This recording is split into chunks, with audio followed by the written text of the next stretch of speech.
Dad, what was your favorite don't tell your mother moment? One day in grade school, I surprised my daughter by walking straight into her class looking upset. I talked to the teacher for a minute, then walked over to her and whispered, "Look sad, we're going skiing." Don't tell your sad mom. She still refers to it as the best day ever. It is one of our favorite memories. Before my wife was the controlling bee she is today. She is not her bio mother but likes to act like one. Often asking my daughter to refer to her as her mother. In parent-teacher conferences she addresses herself as my daughter's mother too. And it seems like that which has made the relationship sour to say the least. They often fight a lot. And these fights stem from my wife trying to place logical boundaries on my daughter. Just a few weeks ago they had a fight about the fact that my daughter bought a crop top, and my wife told us she was presenting herself in a righteous way. You see, within the 2 years that we have all lived together, my wife has made it her mission to raise my daughter in a good Christian way, just like she was raised. My wife tried policing the clothes my daughter wears, the friends she hangs out with, and given that my daughter listens to metal music. My wife says that she has satanic tendencies. I've had many conversations about this topic with my wife, saying that I too listen to metal and you don't see me practicing Satanism. Yet my wife insists this is different. I remember a couple of months ago my daughter went to a heavy metal concert with her friend and her friend's dad and didn't come home until around 1 a.m.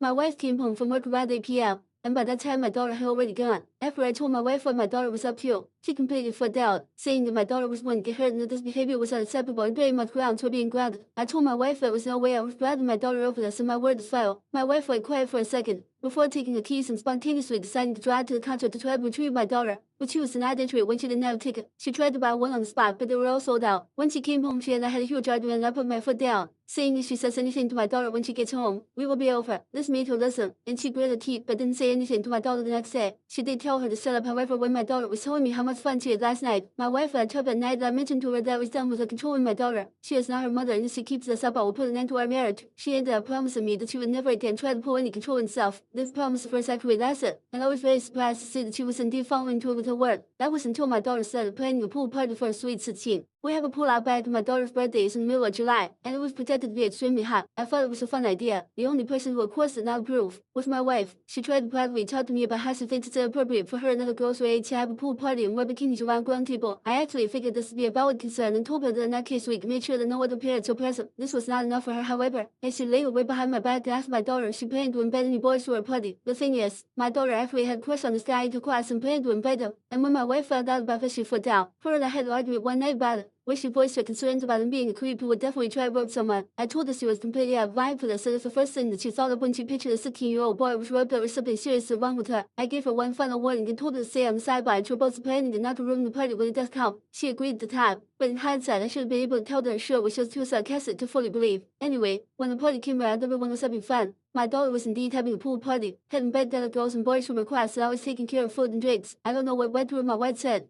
but when she saw that my daughter was sitting poolside with her crush, doing absolutely nothing but talking, she went completely irate. She stormed down and started yelling at the boy, calling him all sorts of names such as creep and riddle very loudly. After ripping into the boy for a solid minute and a half for being a creep but getting close to her daughter without a shirt on, she turned her attention to my daughter and started berating her, asking her if she has no decency to be dressed like a WH was asking for it. One of her friends told my wife to cut it out, and my wife flipped out at the friend too, telling her that she has no right to tell my wife what to do in her own home. My wife then kicked everybody out, leaving only my daughter, who re-entered the house in tears. I was actually on the toilet for the whole encounter, and this was told to me by my daughter. I went downstairs to find my daughter cried and my wife looking extremely angry while watching TV. I asked my daughter what happened and she asked if we could go upstairs. I was ashamed of my wife after I heard what my daughter had to say, and I knew I had to divorce this woman. I apologized over and over to my daughter, and I decided to console her by suggesting something. My father lied before divorcing my wife came 1 month later, and I would say it would classify as going out with the babe. My wife was having her 40th birthday party a month later in the house, and many of the friends she had over were friends from her church. My daughter that came into the house midway through the party, with the speaker turned on full volume, banging the loudest heavy metal music possible, with her faces pinned by members of our favorite dance. My wife tried to stop us, but after a couple of minutes of satanic music, every single one of the people at our party laughed, and followed her divorce today and next day.